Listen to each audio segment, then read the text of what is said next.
सोच अगर नेगेटिव होती है तो रिजल्ट नेगेटिव होते हैं। और जब कैंसर के डायग्नोसिस की शुरुआत अगर आप नेगेटिव से करते हो तो रिजल्ट आपका नेगेटिव ही आना है। बट मेरे को ये बताओ कि कैंसर होता क्यों है? Yes, very interesting. So cancer होने का सबसे major reason, I will coin it in 4 words. Constant irritation causes cancer. Anything which is constantly irritating.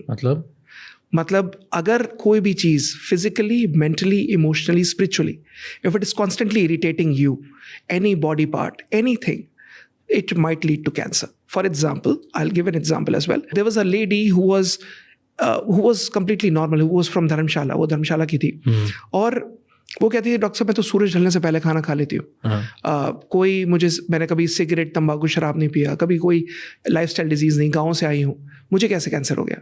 So that was pretty interesting. तो मैंने उसको और डिगअप किया कि क्या रीज़न है। करते करते जब पता चला कि उसका हस्बैंड उसको हमेशा मारता था, और रात में जब शराब पी कर आता था, he use to hit her every time, और उसको पीटता था, and she use to cry, but उसको रोते पीटते भी वो खाना बनाती थी, उसको खाना खिलाती थी, उसके जूते उतारती थी, सुलाती थी और फिर सोती थी।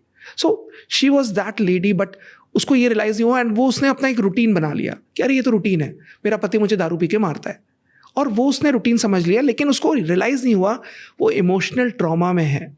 जब भी एक पर्सन स्ट्रेस में होता है, एक हार्मोन होता है cortisol, that gets risen up, और वो जब बढ़ता है कहीं ना कहीं बूंद बूंद से सागर बनता जाता है।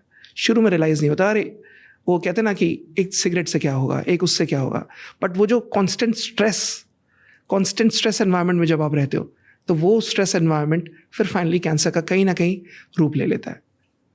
एंड ये बॉडी में अलग अलग पार्ट्स में क्यों होता है? So cancer is just a signal, right? You have to understand that कहीं पे भी अगर कोई वीकेस्ट पार्ट होगा, वो हमेशा वहाँ पर पकड़ लेगा। जैसे कहते हैं ना, दुश्मन को पता है कि यही एक जगह है जहाँ से आप घर में घुस के चोरी कर सकते हो, सो चोर वहीं से ही आएगा।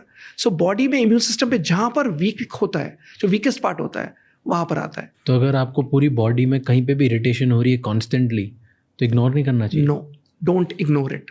छोटी छोटी चीज़ें तो लोग इग्नोर ऐसे ही कर देते हैं, क्या फ़र्क पड़ता है इन सबसे? इससे ये फ़र्क पड़ता है कि आजकल का जो एनवायरनमेंट है, वो एनवायरनमेंट प्योर नहीं है।